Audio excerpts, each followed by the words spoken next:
رسول اللہ صلی اللہ علیہ وسلم کے پاس ایک صحابی آئے، حضرت عبداللہ بن ام مکتوم، نابینا صحابی ہیں، اور یہ وہ عظیم صحابی ہیں جن کے بارے میں قرآن پاک میں 30ویں سپارے میں سورہ عبسہ نازل ہوئی، عبس وتولى ان جاءه الاعمى وما يدريك لعله يزكى۔ یہ وہ عظیم صحابی آئے ہیں اللہ کے رسول کی خدمت میں اور آ کر کہنے لگے، اللہ کے رسول میرے کچھ مسئلے ہیں۔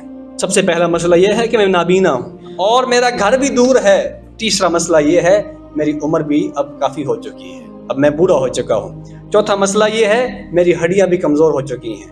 پانچواں مسئلہ یہ ہے کہ میرے پاس مجھے لانے کے لیے بھی کوئی نہیں ہے۔ چھٹا مسئلہ یہ ہے کہ اللہ کے رسول راستے میں ٹہنیاں بھی ہوتی ہیں، جھاڑیاں بھی ہوتی ہیں، بعض اوقات میرے راستے میں کوئی نہ کوئی جانور بھی آ جاتا ہے، کوئی اس طرح کے مسئلے بھی ہو جاتے ہیں، حشرات بھی ہیں، سانپ بھی ہوتے ہیں بعض اوقات۔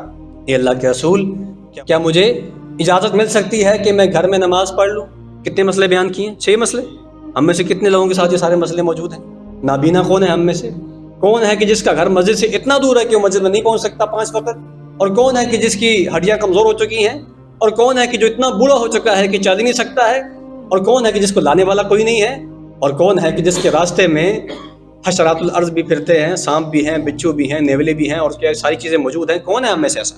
اتنی ساری آزار بیان کیے، اتنے سارے عذر پیش کیے اللہ کے رسول، یہ سارے مسئلے میرے ساتھ ہے۔ فَهَلْ تَجِدُ لِي رُخْصَةً، اللہ کے رسول کیا میرے لیے کوئی رخصت ہے، اجازت ہے کہ میں نماز گھر میں پڑھ لیا کروں؟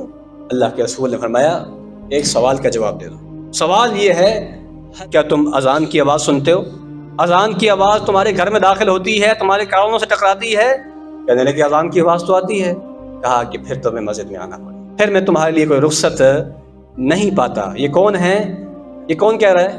یہ کس نے کہا ہے؟ یہ اللہ کے رسول نے فرمایا رحمت للعالمین ہے، وما ارسلناک الا رحمت للعالمین ہے، جو اس امت کے لیے رحمت بن کے آئے، انتہائی شفیق اور محبت کرنے والے اور رحم کرنے والے اور اپنی امت سے پیار کرنے والے، جو عام امتیوں سے اتنا پیار کرتے ہوں گے اس نابینا صحابی سے زیادہ پیار نہیں کرتے ہوں گے۔ نابینا صحابی سے کہا کہ سارے تیرے عذر اپنی جگہ پر، لیکن تم نے اگر اذان کی آواز سنتے ہو تو پھر تمہیں مسجد میں، آج واقعی میں کون سی ایسی جگہ ہے جہاں پر اذان کی آواز نہیں پہنچتی؟ ماشاءاللہ اتنی مسجدیں بن چکی ہیں، چھوٹے سے ٹاؤن میں بھی 4-5 مسجدیں بنی ہوئی ہیں، جگہ جگہ گلی محلوں میں مسجدیں بن چکی ہیں، پھر بھی نمازی گھروں میں نماز پڑھ رہے ہیں، پھر بھی جناب دکانوں میں نماز پڑھ رہے ہیں، جہاں دل آئے وہاں پڑھ رہے ہیں۔ اور جی کیا ہے، نماز ہی پڑھنی ہے نا، اور نماز تو ہو جاتی ہے نا، ہم خود ہی بس اپنے آپ کے فتوے خود ہی لگا دیتے ہیں۔ اللہ کے رسول کہہ رہے ہیں کہ میں تمہارے لیے رخصت نہیں پاتا، میرے دین میں ایسی کوئی رخصت نہیں ہے تمہارے لیے اگر تمہیں اذان کی آواز پہنچتی ہے، اور ہم خود ہی اپنی طرف سے خود ہی فتوے لگا دیتے ہیں۔